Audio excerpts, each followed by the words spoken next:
मैं आपके समक्ष विनम्रता से कहना चाहता हूं कि कांग्रेस पार्टी की, राहुल गांधी की नीति हमेशा बड़ी स्पष्ट रही है। खुले रूप से आप जितना भी कोशिश कर लो, डराने की, धमकाने की, आवाज़ को रोकने की, झूठे केसेस फाइल करने की, उससे आवाज़ दबने वाली नहीं है। सामाजिक, आर्थिक, राजनीतिक जो जलते हुए मुद्दे हैं इस देश के, उनके विषय में श्री राहुल गांधी बोलते रहेंगे, आवाज़ उठाते रहेंगे। मैं जानता हूं कि ये निर्णय आया है एक 2009 की बेरोज़गारी, कीमतों की बढ़ोतरी के दौरान कहे हुए कुछ शब्दों की स्पीच दौरान। आज 2019 कोलार में, 2019 कोलार में। अब इस निर्णय के बारे में मैं आपको 3-4 चीज़ें बताना चाहता हूँ। मैं कहने से पहले ये आपको बता दूं कि ये करीब 170 पन्ने का है, गुजराती में है। मैं गलती नहीं करना चाहता स्पष्टता और एक्यूरेसी के विषय में। पूरी तरह से हमारे पास अभी अनुवाद भी नहीं है, लेकिन मोटा मोटा बता रहा हूँ मैं आपको, और अगर इसमें कुछ संशोधन होगा तो आपको कल परसों और बात करेंगे।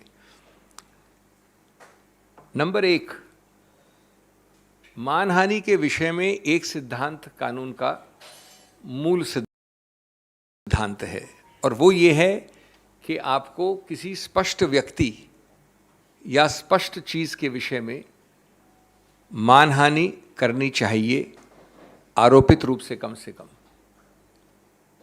आप मानहानि एक मोटे मोटे बड़े बड़े मुद्दे के विषय में नहीं कर सकते।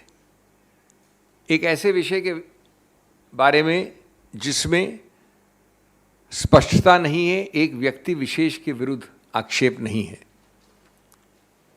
और अगर वो आरोप वेग हैं, ज़्यादा ब्रॉड हैं, बहुत बड़े एक हिस्से को, जनसंख्या को लेते हैं अपने आरोपों में, तो उसको मानहानि नहीं कह सकते। नंबर 2, उससे भी ज़्यादा महत्वपूर्ण, जिस वाक्य के विषय में चुनौती दी गई है कानून द्वारा, उस वाक्य में के विषय में किसी भी उन व्यक्तियों ने कोई भी कंप्लेंट फाइल नहीं की है जिनके संबंध में वो वाक्य कहा गया है। जो भी नाम लिए गए हैं, जो भी चीज़ें कही गई हैं, उनमें से कोई व्यक्ति ने कोई कंप्लेंट फाइल नहीं की। ये भी मानहानि के कानून का एक बहुत अभिन्न अंग है कि जिसकी मानहानि हुई है उसको ही कंप्लेंट फाइल करनी होती है, और उसको बताना होता है कि किस प्रकार अमुक व्यक्ति के कहने से इस व्यक्ति की मानहानि हुई। ये कंप्लेंट उनमें से किसी व्यक्ति द्वारा नहीं है। नंबर 3, जब फौजदारी मुकदमा करते हैं, जो कि किया गया इस केस में, तो एक गलत नीति, द्वेष की भावना सिद्ध करना अति आवश्यक है। कोलार की अगर आप पूरी स्पीच देखेंगे तो वो जनहित के बारे में है, राजनीति के बारे में है, कीमतों की बढ़ोतरी के बारे में है, बेरोज़गारी के बारे में है। उसके दौरान अगर ये वाक्य, जिसको आज आपत्तिजनक माना गया है, जिसको भी चुनौती दी जाएगी ऊपरी अदालतों में, तो भी ये नहीं कह सकता कोई भी कि द्वेष की भावना से, बदमिजाजी से, जानबूझकर, जिसको मैलाफिडे इंटेंट कहते हैं, मैलिस कहते हैं कानून में, ये एक अनिवार्य अंग है इस आरोप का। और जब तक ये साबित नहीं होता पूरे संदर्भ से, तब तक आप नहीं कह सकते कि ये ऑफेंस बना है। ये पूरी तरह से इस केस में साबित नहीं हो सकता है, क्योंकि वाक्या, संदर्भ एकदम अलग था। चौथा, और ये चीज़ें अभी जैसा मैंने कहा इसके डिटेल्स चेक करने हैं, लेकिन जो अभी उनको अभी तक तथ्य मिले हैं उसके अनुसार ये मामला काफ़ी अरसे तक एक मैजिस्ट्रेट मिस्टर एक्स के सामने था। जब वो वहाँ था तो याचक ने, कंप्लेनेंट ने बड़े कोर्ट में, हाई कोर्ट में जाकर इस पूरे प्रक्रिया का स्टे ले लिया, रुकवा दिया उसको काफ़ी अरसे तक, कई महीनों तक। जब उस व्यक्ति का स्थानांतरण हुआ या वो उस ओहदे से हट गए, तो ये याचिका जो ऊपरी अदालत में डाली गई थी उसको विड्रॉ कर लिया गया और ये वापस नीचे आ गई एक भिन्न मैजिस्ट्रेट के सामने, जहां अभी आपको निर्णय अब आया है। तो इसकी तारीखें, इस प्रक्रिया को भी हम गौर से देखेंगे कि एक ठीक प्रकार से ये न्यायिक प्रक्रिया हुई है कि नहीं। लेकिन प्राथमिक दृष्टि से ये चौथा मुद्दा भी अत्यंत महत्वपूर्ण है। पांचवा, एक प्रावधान है कानून में, उसको 202 कहते हैं। 202 विशेष रूप से बनाया गया उनके लिए कि अगर वारदात हुई कोलार में और आपने जाके त्रिवेंद्रम में कंप्लेंट फाइल कर दी, वारदात हुई कोलार में और आपने जाके श्रीनगर में कंप्लेंट फाइल कर दी, तो कोई भी मैजिस्ट्रेट उसकी शुरुआत करने से भी पहले, निर्णय तो बहुत बात की बात है, शुरुआत करने से भी पहले एक जांच करेगा कि ये पूरी तरह से आउट ऑफ जुरिस्डिक्शन है या जुरिस्डिक्शन के अंदर यानी अधिकार क्षेत्र के अंदर है कि नहीं है। 202 का इसमें सीधा उल्लंघन हुआ है।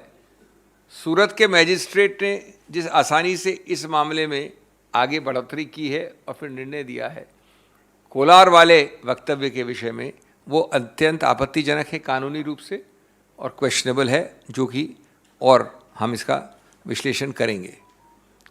छठा, ये भी सुनने में आया है और जहाँ तक तथ्य हमारे पास हैं जिनको हम चेक करेंगे कि आप जानते हैं कि कन्विक्शन के बाद सेंटेंसिंग, दंड के लिए अलग से हियरिंग होनी पड़ती है।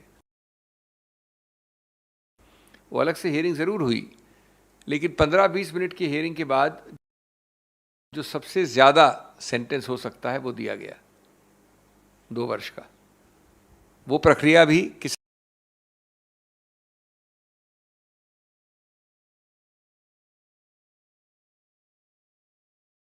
हद तक सही है गलत है उसको भी देखा जाएगा। इस सब का मूल निचोड़ क्या है? मूल निचोड़ ये है कि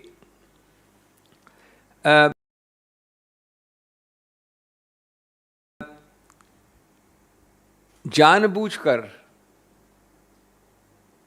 गलत केसेस को थोपकर आवाज़ को रोकना, बंद करना, डराना, धमकाना, ये प्रक्रिया ये सरकार भिन्न भिन्न रूप से कर रही है। साथ साथ इससे कहीं ज़्यादा आपत्तिजनक वक्तव्य दिन प्रतिदिन इनके द्वारा, इनके मंत्रियों द्वारा, इनके वरिष्ठ नेताओं द्वारा, इनके कार्यकर्ताओं द्वारा को अनदेखी, अनसुनी कर दिया जाता है। लेकिन इस भय से अगर वो सोचते हैं कि किसी रूप से जनहित के मुद्दों को उठाने में कांग्रेस हिचकेगी या राहुल गांधी हिचकेंगे, तो ये गलत धारणा है। जैसा मैंने कहा, ये एक पहला निर्णय है, सबसे निचले दर्जे का निर्णय है, जो कि हमारी न्यायिक हायरार्की में सबसे निचला दर्जा होता है मैजिस्ट्रेट का। इसके बाद सेशंस कोर्ट ले जाएंगे इसको, और उसके ऊपर भी कई अदालतें हैं। ये गलत निर्णय है, कानून में इसका समर्थन नहीं किया जा सकता, और हम आश्वस्त हैं कि जल्द से जल्द इस विषय में हमारे पास एक सकारात्मक निर्णय आएगा।